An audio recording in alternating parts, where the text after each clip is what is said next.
18তম লোকসভা নির্বাচনের প্রথম দফা দ্বিতীয় দফার ভোট শেষ হয়েছে। ইতিমধ্যেই সমস্ত দলের প্রার্থীরা নেমে পড়েছে ভোটের ময়দানে। শুরু হয়ে গেছে জোর কদমে প্রচার কর্মসূচি। বর্ধমান দুর্গাপুর লোকসভা কেন্দ্রের বিজেপি প্রার্থী দিলীপ ঘোষ আজ প্রচারে আসেন মন্তেশ্বর বিধানসভার মধ্যে মন্তেশ্বর ব্লকের বিভিন্ন অঞ্চলে। তিনি প্রথমে বাঘাসন অঞ্চলে ঘোড়াডাঙ্গা গ্রামে অভিযানের মাধ্যমে নির্বাচনী প্রচার শুরু করেন তিনি। তারপর মন্তেশ্বর কামারশোল মোড় হয়ে দেনুর অঞ্চলের পাতুন গ্রামের মোড় থেকে দেনুর গ্রাম সহ মৌসা সহ বিভিন্ন গ্রামে গাড়িতে চেপে মানুষের সঙ্গে আলাপ আলোচনার মাধ্যমে হাত জোড়ো করে ভোট প্রচার করেন। আবার কোথাও মানুষের হাতে পদ্মফুল, কোথাও ক্যালেন্ডার তুলে দেন প্রার্থী দিলীপ ঘোষ।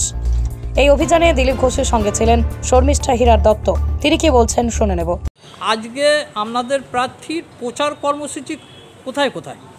আজকে আমাদের প্রার্থী মাননীয় দিলীপ ঘোষ মহাশয় বাঘাসন গ্রাম পঞ্চায়েত থেকে শুরু করেছেন। ওখান থেকে উনি মন্তেশ্বর গ্রাম পঞ্চায়েত দিয়ে উনি দেনুর গেছেন। দেনুর থেকে উনি কুসুমগ্রাম যাবেন এবং কুসুমগ্রাম থেকে উনি চলে যাবেন জানাপাড়া বরবরাসন। ওখান থেকে উনি একটি জনসম্পর্ক করবেন। জনসম্পর্ক করে উনি ভাতারে চলে যাবেন। সেখানে আমাদের শ্রী শোভেন্দু অধিকারী মহাশয়ের একটি জনসভা আছে, সেই জনসভায় যোগ দেবেন। উনি আজকে কিভাবে প্রচার করলেন?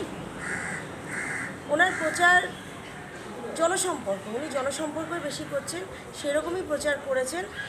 উনি আজকে ওনার গাড়িতে করে যেতে যেতে মানুষের সাথে গ্রামে গ্রামে দেখা করতে করতে উনি জনসম্পর্ক করেছেন।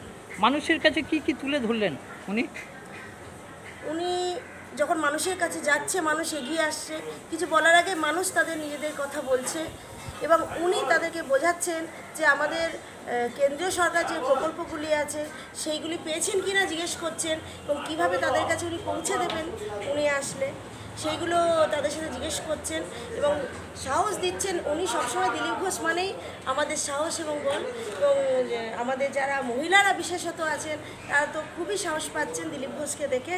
উনি সবসময় মাঠে ঘাটের মানুষ, সবসময় আছেন, থাকবেন। উৎসাহ দেখছেন কিরম মানুষের? ওনার মানুষের সাধারণ মানুষ প্রচুর উৎসাহিত, ওনার নাম শুনেই চলে আসছে। সাধারণ মানুষের চোখে মুখে বোঝা যেটা বিশ্বাস, ভরসা দিলীপ ঘোষ। জেতার ক্ষেত্রে কতটা আশাবাদী মনে করছেন ওনার? আমাদের লোকসভা জিতেই আছে, আমরা জেতা লোকসভা এবং 100% এবং তার বেশিও আমাদেরকে মানুষ আশ্বাস দিচ্ছেন। আমরা সেই জন্য বিশ্বাস করছি এবং আমরা বিশ্বাস রাখছি আগের বাইরের থেকেও অনেক বেশি মার্জিনে আমরা জিতব। একটা কথা রয়েছে, দিলীপ ঘোষ মানে ঘরে বাইরে বিপদ। এ সম্পর্কে আপনি কি বলবেন? ঘরে বাইরে বিপদ, এবার বিপদ কথাটা হচ্ছে, বিপদ অনেক রকম বিপদ হতে পারে। যারা সন্ত্রাস করছে, যারা গ্রামেগঞ্জে মানুষের অত্যাচার করছে, নারীদের উপর অত্যাচার করছে, যারা তৃণমূলের দুষ্কৃতী, যারা বিভিন্ন পার্টি ছাড়াও যারা গুন্ডা বদমাশ আছে, যারা মানুষকে অত্যাচার করছে, তাদের জন্য ঘরে বাইরে বিপদ দিলীপ ঘোষ। আপনার নাম পরিচয়? আমার নাম শর্মিষ্ঠা হীরা দত্ত, আমি বর্ধমান জেলার জেনারেল সেক্রেটারি বিজেপি। এবার বিজেপি প্রার্থী দিলীপ ঘোষের বক্তব্য শুনে নেব। আজ সকাল থেকে আমি মন্তেশ্বর বিধানসভাতে 13টা গ্রাম সম্পর্ক করেছি। দুপুরবেলা এখানে পৌঁছেছি, তো এখানে খাওয়া দাওয়া করলাম, এখানে সাধারণ লোকের সঙ্গে দেখা হলো। এবার ভাতারে যাব, আমাদের বিরোধী নেতা শুভেন্দুবাবু আসছেন, জনসভা আছে। ওইখান থেকে বুধবুধে যাব, ওখানে জনসভা আছে। ওখান থেকে ফিরে এসে বর্ধমান টাউনে আবার জনসম্পর্কের প্রোগ্রাম আছে, সারাদিন রাত 9টা-10টার মধ্যে চলবে। আজকে এসএসসি 19,000 যে যোগ্য প্রার্থী তাদের নামের লিস্ট কোর্টের কাছে দাখিল করেছে, এই পরিপ্রেক্ষিতে কি বলবেন? দেখুন, এতদিন বলছিল হারিয়ে গেছে, পুড়িয়ে গেছে।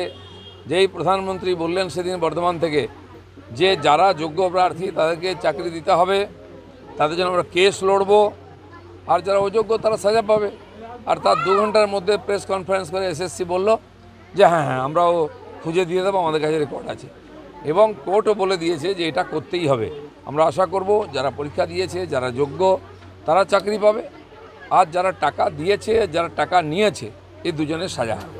গতকাল সোমবার পান্ডুয়ায় আপনার একটি বাচ্চা ছেলে বোম বিস্ফোরণে মারা গেছে, এই পরিপ্রেক্ষিতে কি? পশ্চিমবাংলার গ্রামে গঞ্জে বম বন্দুকের কারখানা তৈরি করেছে টিএমসি লোকেরা। যত বদমাশরা এসে এখানে রাজত্ব করেছে, আর তার ফলে মারা যাচ্ছে ছোটো ছোটো বাচ্চা কাচ্চা। এর আগেও হয়েছে, হাত পা উড়ে গেছে, মাথা উড়ে গেছে, অথচ ভোট চলছে আর এরকম ঘটনা ঘটছে। এই যে মারা গেছে বা অসুস্থ হয়েছে, মুখ্যমন্ত্রী বা কেউ তাদের দেখতে যায় না। এর আগে মুখ্যমন্ত্রী ছুটে যেতেন এখানে ওখানে, কারণ তিনি জানেন প্রশ্নের উত্তর দিতে হবে, উত্তর নাই, তাই এ ধরনের কাজ চলছে। আমরা আশা করব এরপরে এগুলো সব ঠিক হবে। রায়গঞ্জের একটি বুথে বিজেপি প্রার্থী গিয়েছিলেন এবং সেখানে তৃণমূলের অঞ্চল সভাপতি চড়াও হওয়ার অভিযোগ উঠেছে।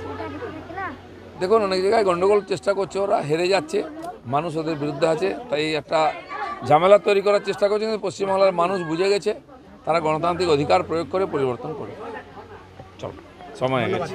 মন্তেশ্বর থেকে জ্যোতির্ময় মণ্ডলের রিপোর্ট, পশ্চিমবঙ্গ সংবাদ। সরকারি চাকরি পাওয়ার একমাত্র সেরা প্রতিষ্ঠান বাইস institute of competitive exam centre.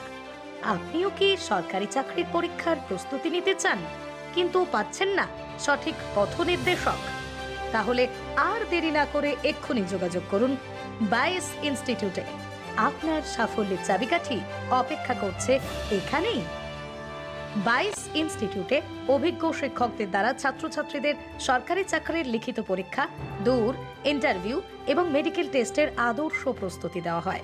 ইতিমধ্যেই 22-এর অসংখ্য শিক্ষার্থী তাদের মনের মতো সরকারি চাকরি পেয়েছেন। তাই আর এদিক ওদিক সময় নষ্ট না করে আদর্শ প্রস্তুতির জন্য চলে আসুন বাইস ইনস্টিটিউট অফ কম্পিটিটিভ এক্সাম সেন্টারে। যোগাযোগ করুন 9635461103 অথবা 9064687264 এই নম্বরে। ঠিকানা লক্ষণীয় মোড়, রায়গঞ্জ, উত্তর দিনাজপুর। প্রতিষ্ঠান আপনার, প্রচার আমাদের। বাংলা জনপ্রিয় নিউজ চ্যানেল পশ্চিমবঙ্গ সংবাদে বিজ্ঞাপন অথবা আপনার এলাকার খবর দিতে যোগাযোগ করুন 9382307487 এই নম্বরে।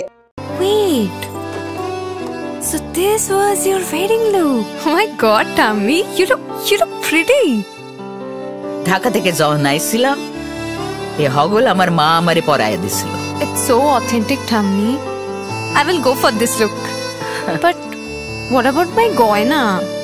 সাদা রঙের রুমালটিতে গোলাপি রঙের কাজ, সব মিলিয়ে দারুণ হবে নতুন কনের সাজ। আমার গয়না আমার শ্রী ঢাকা জুয়েলার্স, আভিজাত্যের গয়না। নার্সিং কলেজে ভর্তি চলছে। জিএনএম ও বিএসসি নার্সিং কোর্সে ভর্তি চলছে Raiganj nightingale institute of nursing science কলেজে। ভর্তির জন্য বা বিশদ জানতে যোগাযোগ করুন 8101007058।